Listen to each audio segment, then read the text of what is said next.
Hey everybody, this is Modern Refugee.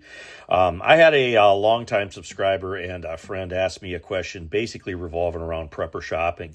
I did a post a couple days back showing a pretty decent secondhand reclining love seat that me and my wife picked up for $200. And it was sort of a cash and carry deal, and that's exactly what we did. And the reason I wanted to do this video is I wanted to talk a little bit how the old timers sort of taught me and how my mom and my grandfather and stuff handled shopping, handled getting stuff basically for deals. And yeah, I know a lot of people out there that basically when they buy stuff, they don't pay full price for stuff. They look for deals all the time. All the old timers were like that because, they lived through the Depression. Money was always something that they were very, very conscious of, something that, people today don't really think about much.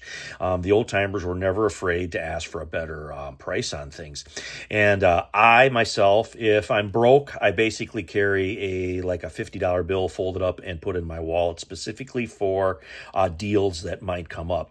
And if I'm not broke, it might be $100, and my wife does the exact same thing. So if her and I are going out, as a general rule, we're going to have about $200 between the two of us where we can, jump on deals like this if they come around.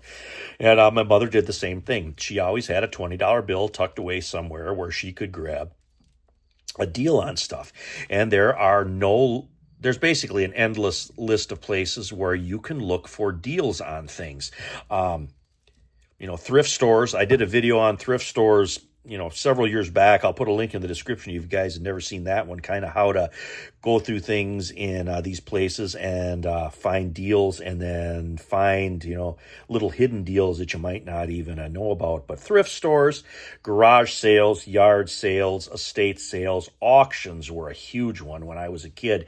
And I was told different times that my grandfather and his brothers, when they showed up at an auction sale, if they had something in mind they were going to buy, they would buy it. They knew what they were looking for, and they knew what the going rate of stuff was, and that is basically how they bargained. And by educating yourself like that is where you can find deals. And the other thing, I find people are squeamish to bargain with people. They don't feel comfortable doing that because, as Americans, we haven't grown up bargaining like that. And I think people should get out, go to garage sales, go to yard sales, whatever, whenever you can, and try to barter a little bit, try to bargain, try to haggle on prices, because if SHTF happens, you're probably going to be haggling for anything that you need if the system that we know today here collapses. And the same thing goes for big stores. Just because you're in a big store doesn't mean that you can't haggle on something. If you're looking at something that's maybe damaged a little bit or dirty or something that is missing a part or it's a display item, ask for a deal. What's the worst they can say? No. And that is a bit of how I look at shopping. And I am constantly have my radar on looking for stuff that can benefit us here at home.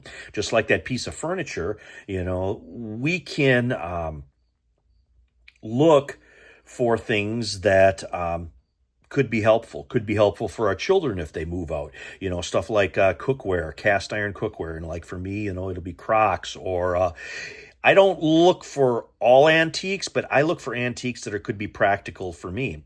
Antique hand tools, like a 2-man crosscut saw would be something that I would be interested in. Things like hand coffee grinders. I've showed you guys different times where antique hand coffee grinders are excellent for grinding wheat into flour. And always have in your mind what you're willing to spend on something. Say, you know what, I seen a piece of equipment or a tool at this particular place. I go in there, I'll ask, hey, would you take a little bit less for this? And if they don't, maybe wait a day or two. Maybe the last day that they have their sale, they're going to come down in the price. Now, of course, you always take the risk that somebody else might buy it at the higher price, but there's a good chance you might have the ability to get that a little bit cheaper if you just have patience and you wait before you go ahead and, you just buy it for the price that is already on it. And I think when people have sales, they are basically looking to haggle a little bit, those prices are always flexible. Another thing, if you're driving past a place, and this is another thing that I learned from the old timers. If you're driving past a place day in, day out, and there's a piece of equipment or something in the back there that doesn't move, doesn't look like anybody's moved it in years, just because that doesn't have a for sale sign on it does not mean that it's for sale. And I don't know how many different times I've seen some older guys stop and they'll ask the people that live there, hey, that, piece of equipment, whatever that happens to be outside there, or car or whatever that it is, hey, I noticed you had this sitting here for a while, doesn't seem like anybody's using it, would you maybe be interested in selling that? And you'd be surprised. Sometimes people will say, yeah, I could probably get rid of that. What are you thinking on offering me for it? And then that's where the kind of the haggling starts. Because a lot of times people will want to sell stuff, but then they don't have enough time to get it ready. I got an old car out back, like to get rid of, but then I got to clean it out. I got to, wash it, put a for sale sign to get it out front, and then I got to answer phone calls and stuff where people kind of get lazy. They don't want to do that. And that's a perfect opportunity for you to step in and kind of facilitate that. Hey, what would you be interested to take this? And I think it's funny, when people talk about bartering for SHTF, bartering in some type of SHTF situation is going to be a lot more hardcore than what things are now. And that's why it's good to get out and sort of tackle that stuff now and start to practice those bartering skills at the sales that are going on. So if there's like a community garage sale weekend, or if there's an auction sales I always thought were fun. We had a lot of them here when I was a kid, especially at old shops and old farms.